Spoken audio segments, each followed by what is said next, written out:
အားလုံးပဲမင်္ဂလာပါဒီနေ့မှာကျွန်တော် Git အကြောင်းကိုပြောပါရှိပါတယ် Git ဆိုတာဘာလဲဆိုရင် distributed version control system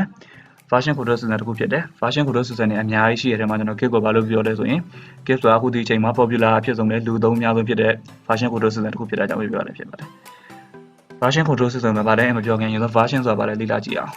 ဥပမာကျွန်တော်ဒီမှာ HTML file တစ်ခုပေါ့ HTML file မှာ hello world လို့ပဲရေးထားတယ် file တစ်ခုကိုအရင်ဆုံး save ပြီးတော့ commit လုပ်လိုက်ပြီဆိုရင်ဒါ version တစ်ခုဖြစ်လာပြီ file မှာနောက်တစ်ခါ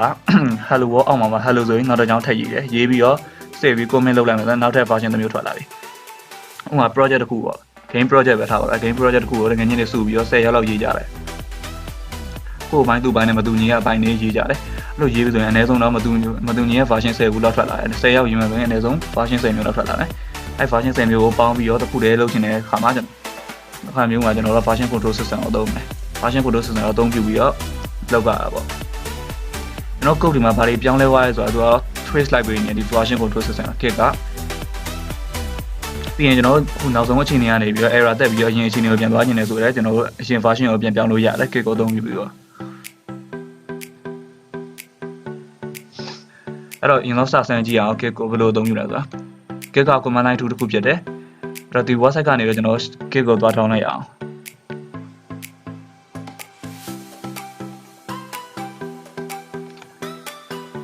Google ကနေရှာပြီးတော့ Git download ဆိုပြီးတော့ download ဆွဲရရတယ်နော်အဲ့မှာ Windows user ဆိုရင် Windows ကိုနှိပ်ပြီးတော့ download ဆွဲလို့ရတယ် Linux ဆိုရင် Linux ဆိုတာ Mac OS ဆိုရင် Mac OS ဆိုတာ download ဆွဲလို့ရတယ်ကျွန်တော်က download ဆွဲပြီးသားဖြစ်တော့ download မဆွဲကြတော့ပါဘူး download ဆွဲပြီးသွားပြီဆိုရင်ဒီမှာကျွန်တော်တို့ Git bash လို့ပြီးတော့ထွက်လာမှာဖြစ်ပါတယ်အဲ့ဟာလေးတစ်ချက်ဖွင့်လိုက်ပါဖွင့်ဒီ Git bash ကကြာကျွန်တော် Linux command တွေလည်းသုံးလို့ရတယ်ဒီ Windows မှာဖြစ်ဖြစ် Linux command ls တို့ pwd ဆိုတာကျွန်တော်အခုပဲလမ်းကြောင်းရောက်နေလဲပေါ့ဟုတ်ပြီအဲ့ဒါကျွန်တော် desktop ပေါ်ရင်တော့သွားလိုက်အောင် cd ဆိုတာ change directory ကျွန်တော် desktop ကိုရင်ဆုံးပြောင်းလိုက်မယ်ပြောင်းပြီးတော့အရင်ဆုံးကျွန်တော် Git သုံးမယ်ဆိုရင်ဒီ Git ကိုဘယ်သူသုံးပြုလဲဆိုတာအရင်ဆုံးကြီးညာပြီးလို့ဆိုရယ်ဘယ် user name နဲ့ email နဲ့ကိုကျွန်တော်ကြီးညာပြီးလို့ရတယ်ကြီးညာပြီးဖို့လိုရပေါ့အဲ့တော့ပထမဆုံးကျွန်တော်ရိုက်ကမှာလား git config test global user.name ဆိုပြီးတော့ user name ပေါ့ကိုယ့်ရဲ့ user name ကိုအရင်ဆုံးထည့်ပေးဖို့လိုတယ်ပြီးရင်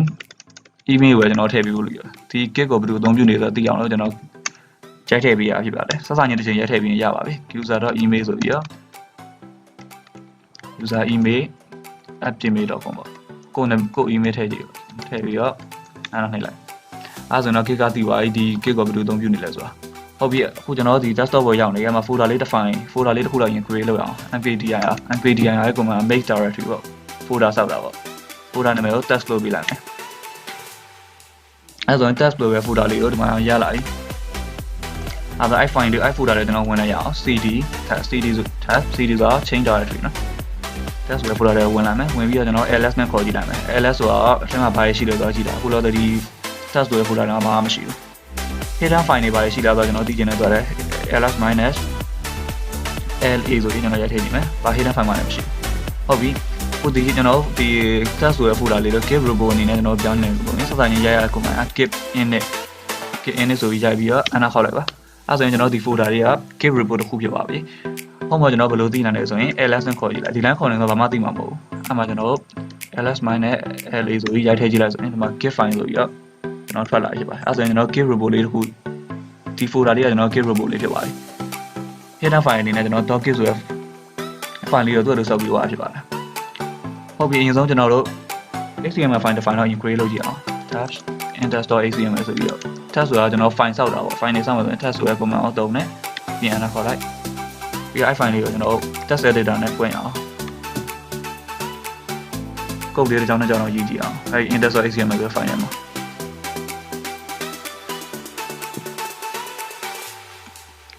index.html ဆိုတဲ့ file မှာကျွန်တော်တို့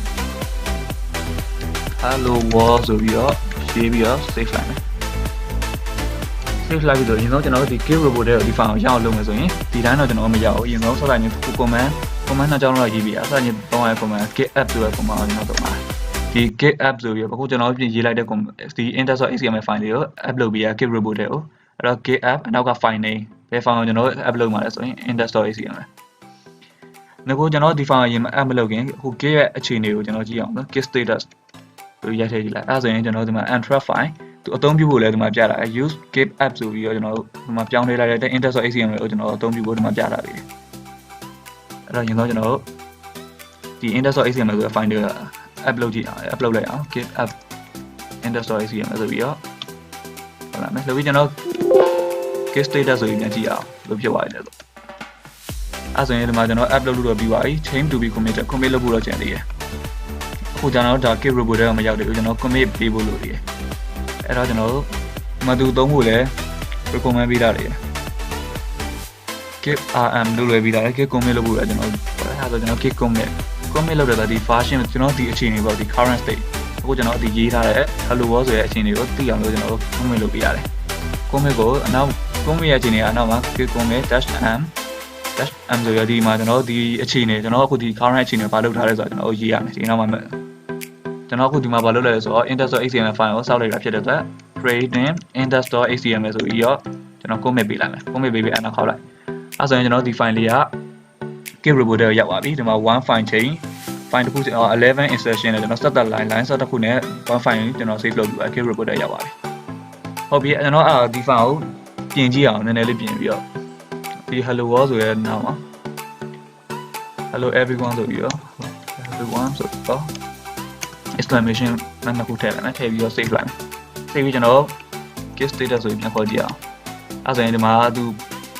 ပြတာ modify index.html ပဲသူ